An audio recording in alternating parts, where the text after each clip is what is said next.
Hey everybody. So I got a little female bluebird in my car.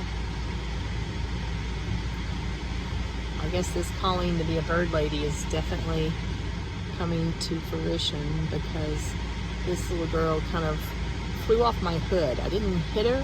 She just kind of bumped over my hood and she was more in shock, traumatized, and she was sitting in the middle of the road. Probably could have got ran over.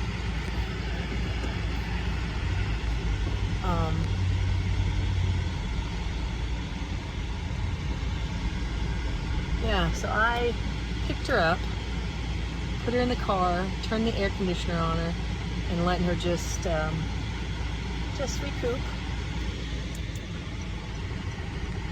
So